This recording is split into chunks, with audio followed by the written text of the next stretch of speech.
찬송가 200장입니다. 찬송가 200장으로 함께 찬양 드리겠습니다.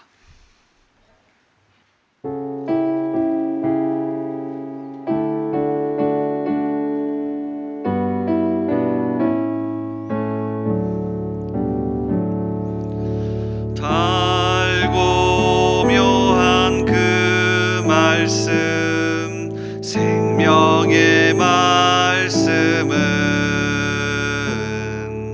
귀한 그 말씀 진실로 생명의 말씀이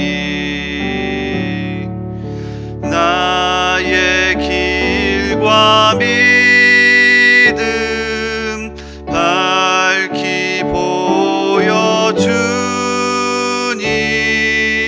아름답고 귀한 말씀 생명샘이로다.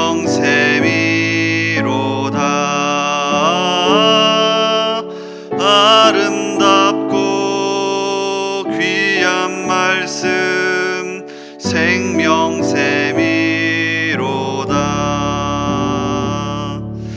귀한 그 말씀은 내 노래 되도다. 사람을 살리는 생명의 말씀을 값도 없이 받아 생명 길을 가니 아름답고 귀한 말씀 생명샘이로다.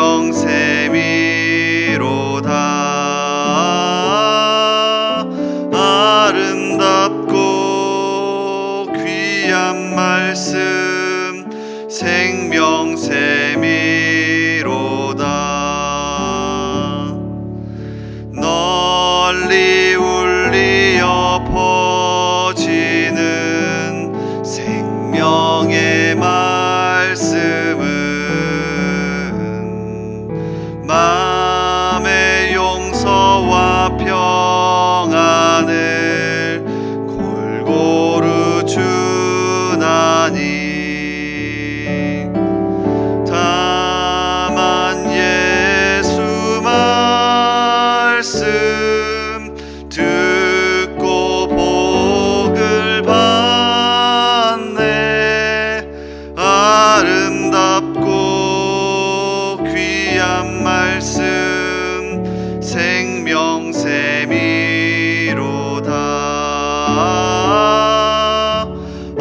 아름답고 귀한 말씀 생명샘이로다.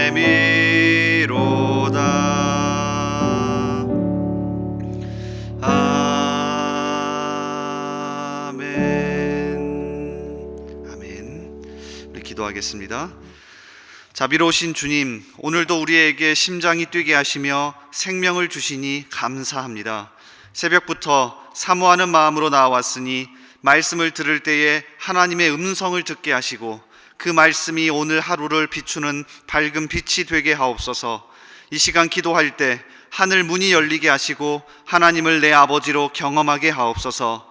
그래서 이 새벽부터 은혜 충만한 가운데 우리에게 맡겨주신 하루를 믿음으로 승리하게 하옵소서. 주님, 우리 대한민국을 불쌍히 여겨 주옵소서. 코로나로 어려운 가운데 있으니 지혜와 용기를 주셔서 이 어려움을 극복하게 하옵소서. 특별히 우리 그리스도인들을 사용하셔서 주님 앞에 엎드려 기도하게 하옵소서. 주님, 우리 대전중앙교회를 불쌍히 여겨 주옵소서. 매일 진행되는 오늘의 기도를 통해 모두가 같은 마음과 같은 영성으로 달려가게 하옵소서. 또한 모든 예배와 강단의 말씀을 통해 성도들이 힘을 얻게 하옵소서. 오늘도 대전중앙의 이름으로 살아가는 성도들의 삶을 붙잡아 주시기 원합니다. 직장과 사업장에서 생계를 이어갈 때 주님의 도우시는 손길을 경험하게 하옵소서. 가정과 학교와 삶의 모든 터전에서 하나님의 살아계심을 경험하게 하시고 안전하게 지켜 주옵소서. 우리의 기도를 들으시고 함께 하시는 예수님의 이름으로 기도하옵나이다. 아멘. 오늘 하나님께서 우리에게 주시는 말씀은 구약성경 여호수아 8장입니다. 여호수아 8장 18절에서 23절까지의 말씀입니다.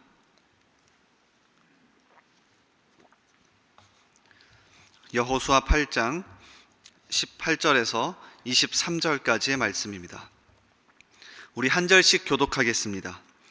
여호와께서 여호수아에게 이르시되 내 손에 잡은 단창을 들어 아이를 가리키라. 내가 이 성읍을 내 손에 넘겨주리라.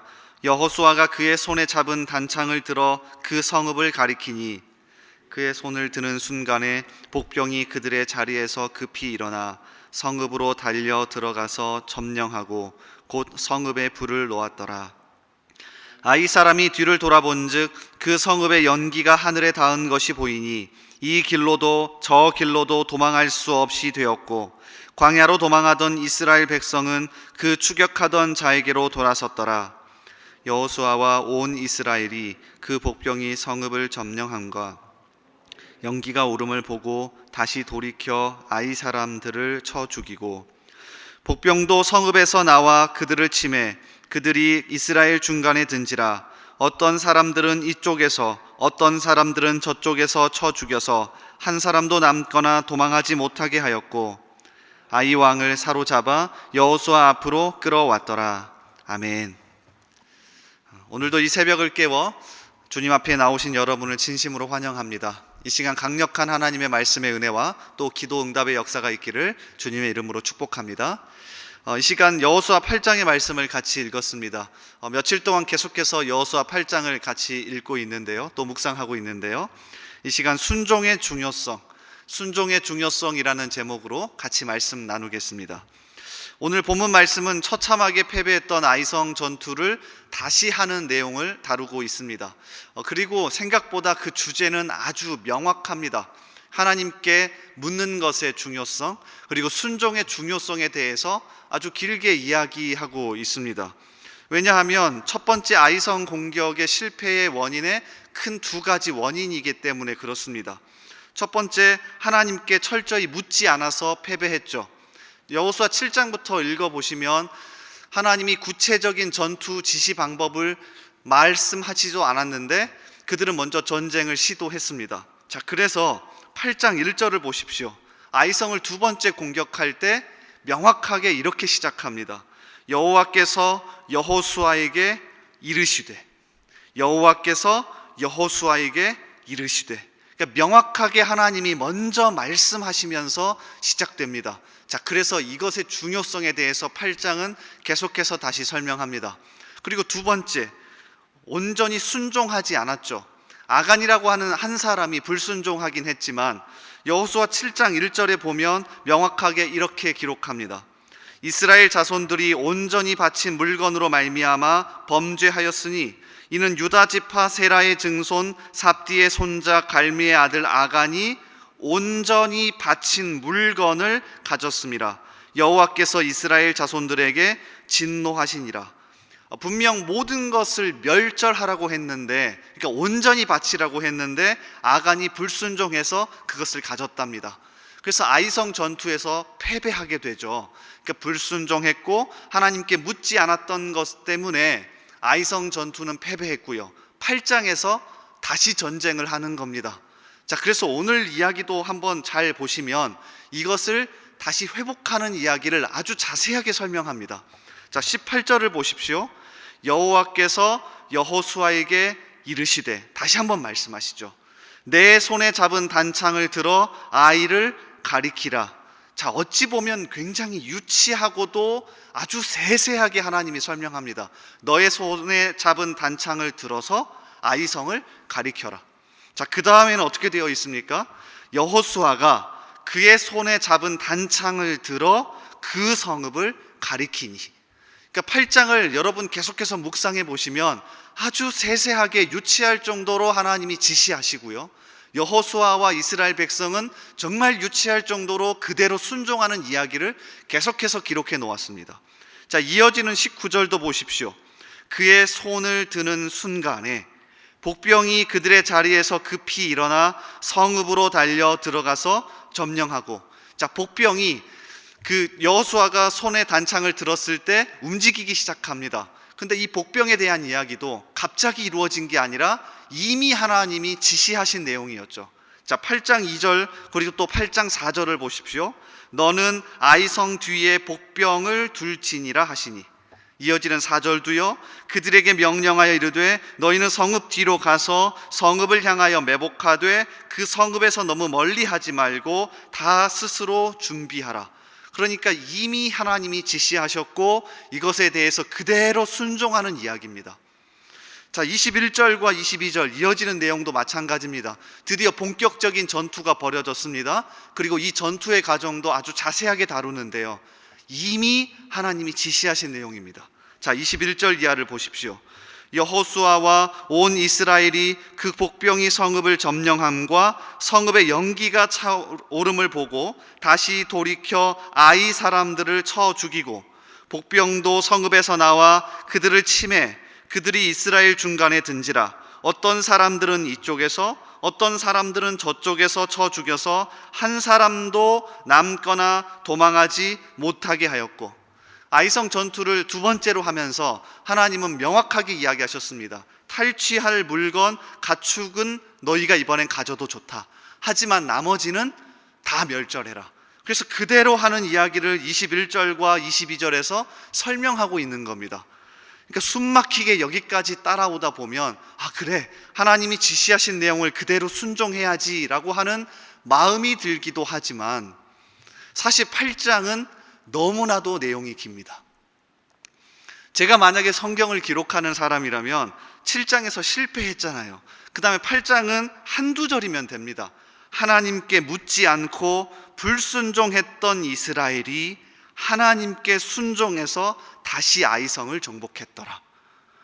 아마 이번 주 내내 새벽에 말씀을 묵상하신 분은 아마 생각나실 겁니다. 아니, 비슷한 내용이 왜 이렇게 길게 나오지? 그런데도 불구하고 하나님은 8장에 하나님이 그대로 지시하시고 또 그대로 다시 순종하는 이야기를 길게 기록해서 우리 마음판에 새기시는 겁니다. 하나님께 묻는 것의 중요성, 하나님께 순종하는 것이 생각보다 엄청나게 중요하다는 것의 중요성을 다시 한번 되새기고 넘어가는 겁니다. 그래서 이 새벽에 다시금 하나님 앞에 내가 순종하고 있는지, 하나님께 묻고 있는지를 돌아보시기 바랍니다. 그럼 조금 더 생각해 볼까요? 그러면 하나님께 순종하고 하나님께 묻는다는 게 도대체 무슨 의미일까요? 이 설교를 준비하면서 존 비비어라고 하는 미국의 저명한 기독교 저술가가 있는데요, 그분이 쓴 순종이라는 책이 있습니다. 다시 들춰보게 됐는데 이 여호수아 8장과 관련해서 아주 재미있는 이야기 하나를 하시더라고요. 자, 제가 들려드릴게요. 그가 이렇게 기록합니다. 하나님은 여호수아 8장과 같은 순종을 종종 우리에게 확인시키신다. 왜 그러할까?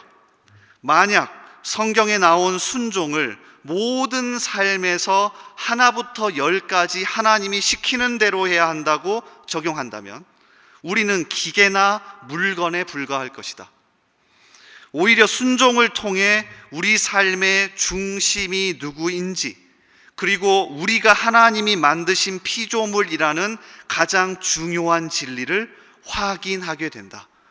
그러니까 이분이 말하는 게 뭐냐면, 여호수아 8장이나 또 성경을 읽어가다 보면 종종 가끔 이렇게 하나부터 10까지 순종하는 이야기들이 나옵니다. 근데 이것을 우리 삶에 적용해서, 자, 아침부터 저녁까지 하나님이 너 이렇게 해라, 너 이렇게 해라 라고 하는 간섭하는 하나님으로 만들지 말라는 겁니다. 실제 창세기 2장을 보면요, 하나님의 나라의 원형이라고 하는 에덴 동산에서조차도 하나님은 일일이 간섭하지 않으셨습니다. 기억나십니까? 하나님이 우리에게 순종을 요구하긴 하셨습니다. 창세기 2장 17절에 보면 명확한 순종을 제시하시죠. 선악을 알게 하는 나무의 열매는 먹지 말라. 내가 먹는 날에는 반드시 죽으리라 하시니라. 분명히 명확한 순종을 제시하셨습니다. 너는 피조물이고 나는 창조주 하나님이다. 요거는 명확하게 순종해라. 자, 그 다음, 그 전에 16절에서 이것만 지킬 수 있다면 우리에게 선택의 자유도 주셨죠. 여호와 하나님이 그 사람에게 명하여 이르시되 동산 각종 나무의 열매는 내가 임의로 먹되. 그러니까 이 부분만 순종할 수 있다면, 하나님이 내 삶의 중심이시고 나는 피조물이고 하나님이 창조주라는 그 중심만 놓을 수 있다면 하나님께서 우리에게 선택의 자유도 주셨다는 거죠. 그러니까 이 존 비비어의 순종의 책을 읽으면서 또 오늘 여호수아 8장의 말씀을 연결하면서 하나님을 잔소리꾼으로 만들지 마시기 바랍니다. 순종이 중요합니다. 하나님을 중심에 놓으셔야 합니다. 하나님은 창조주고 우리는 피조물입니다. 그런데 이것만 우리 중심에 놓을 수 있다면 오늘도 하나님은 우리에게 많은 것을 열어놓으셨습니다. 그래서 이 원칙을 지키시면서 오늘도 하나님 앞에서 정말 멋지고 정말 하나님 앞에 바르게 살아갈 수 있는 저와 여러분 되기를 주님의 이름으로 소원합니다. 이 시간 말씀을 붙잡고 먼저 기도하기를 원합니다. 하나님, 오늘도 우리에게 말씀 주셨으니 또 이 새벽부터 깨어서 기도하게 하셨으니 말씀을 붙잡고 기도하기를 원합니다. 하나님, 순종하기를 원합니다. 하나님, 묻기를 원합니다. 그런데 하나님, 우리는 기계도 아니고 하나님, 우리는 그저 물건이 아니라 하나님과 인격적으로 이야기하고 대화하면서 하나님은 우리의 창조주이자 우리의 구원자이자 우리의 모든 것 되신다는 것을 고백하며 나아가며 순종합니다. 이러한 마음을 달라고, 또 이러한 자세로 우리가 살아갈 수 있게 달라고 이 시간 말씀을 붙잡고 같이 기도합시다. 또한 이 시간 우리 나라와 또 우리 교회를 위해서 기도해 주십시오. 참 어려운 가운데 있지만 이 어려움을 어렵다는 말만 또 아무것도 하지 말아야 된다는 무기력함으로 끝내지 않게 하시고, 오히려 이 기간 동안에 우리 성도들이 더 믿음 붙잡게 하시고 더 신앙 붙잡게 하셔서 하나님 붙잡게 하셔서 일어서고 믿음 흔들리지 않게 해달라고 우리 교회와 또 우리 나라를 위해서 기도해 주십시오. 다음 주에는 고등부 겨울 캠프가 있습니다. 또 우리 고등부 학생들이, 우리 또 교사들이 힘을 내서 이 겨울 수련회, 겨울 캠프를 통해 다시금 하나님을 더 붙잡을 수 있게 해달라고 기도해 주십시오. 이 시간 이러한 기도 제목으로 먼저 하나님 앞에 기도하겠습니다. 우리 주여 한번 외치고 기도합니다. 주여. 아버지 하나님, 이 시간 말씀을 붙잡고 기도합니다. 아버지 하나님, 또 여러 가지 기도 제목을 붙잡고 기도합니다. 아버지 하나님, 함께하여 주시옵소서. 이 시간 우리에게 말씀 주셨으니 아버지, 여호수아 8장의 말씀을 통하여서 순종이라는 하나님께 묻는 것의 중요성에 대해서 다시 한번 살펴봅니다. 주님, 정말로 하나님께 순종하는 것 너무나도 중요합니다. 하나님께 물으며 사는 것 너무 중요합니다. 그런데 하나님은 하나부터 10까지 우리의 모든 것을 일일이 간섭하는 잔소리꾼이 아닙니다. 하나님 인격적이신 하나님입니다. 하나님 인격적이신 하나님입니다. 우리가 그 하나님을 경험하게 하여 주시옵소서. 하나님을 내 중심에 놓을 수만 있다면, 하나님이 우리의 창조주이고 나는 피조물이고 하나님은 우리의 구원자라는 사실을 기억하며 중심에 놓고 살아갈 수 있다면, 하나님 정말 인격적으로 우리에게 선택할 수 있는 많은 것들을 주셨는데 우리는 이것을 잃어버리며 살아갑니다. 아버지 하나님, 오늘도 그렇게 살아갈 수 있기를 원합니다. 오늘도 그 은혜를 우리에게 더하여 주시옵소서. 오늘도 그 은혜를 우리에게 더하여 주시옵소서. 아버지, 그래서 하나님 앞에서 바르게 살아갈 수 있게 하시고 묻으며 살아갈 수 있게 하시고 인격적으로 우리가 살아갈 수 있도록 주여 은혜를 더하여 주시옵소서. 아버지 하나님, 특별히 이 나라를 위해 기도합니다. 아버지 하나님, 특별히 우리 교회를 위해 기도합니다. 우리나라 코로나로 어려운 가운데 있습니다. 정말로 간절하게 기도하오니 이 어려움을 극복하게 하여 주시옵소서. 일어서게 하여 주시옵소서. 아버지, 또한 우리 교회의 모든 성도들을 이 시간 붙들어 주시기를 원합니다. 간절히 우리가 기도하오니, 간절히 기도하오니 우리의 모든 기도를 들으시고 아버지, 우리 성도들을 살려주시옵소서. 이 기간 동안에 우리의 믿음 잃어버리지 않게 하시고 오히려 하나님을 더 붙들게 하여 주시옵소서. 아버지, 다음 주 2월 3일부터 5일까지 아버지 고등부 캠프가 있습니다. 아버지, 또한 설 연휴가 있습니다. 설 연휴 기간 동안에 우리 성도들 안전하게 오가게 하시고 아버지, 특별히 고등부 캠프를 통하여서 우리 아이들이 살아나게 하시고 우리 아이들이 다시 한번 일어설 수 있도록 주여 역사하여 주시옵소서. 아버지, 도와주시옵소서.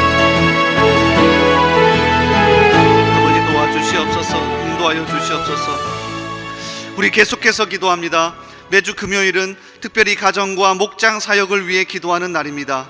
이 시간 기도하실 때 주여 우리 교회의 모든 가정마다 사랑 충만, 말씀 충만, 성령 충만하게 하여 주옵소서. 모든 부모마다 축복의 언어를 주시사 서로 격려하며 축복하는 가정이 되게 하옵소서. 우리 교회 목장에 속한 모든 가정들마다 기쁨과 감사가 넘치게 하여 주옵소서. 그리고 계속해서 담임 목사님을 위해 기도해 주시고 함께 동역하시는 장로님들과 교역자들이 사랑으로 하나 되어 온 교회가 성령으로 충만한 가운데 부흥의 역사를 이루게 해달라고 가정과 목장을 위해서 합심으로 기도하신 후에 자유롭게 기도하시면 되겠습니다. 이 시간 기도하실 때 먼저 저를 따라해 주시기 바랍니다. 주여 축복의 언어를 주옵소서. 축복의 언어를 주옵소서. 주여 축복의 언어를 주옵소서. 축복의 언어를 주옵소서. 우리 주여 한번 외치고 계속해서 기도합니다. 주여. 아버지 하나님, 이 시간 우리의 가정과 우리의 목장을 위해 기도합니다. 아버지 하나님, 우리의 가정을 붙들어 주시옵소서. 가정이 작은 천국 되기를 원합니다. 아버지 하나님, 가정에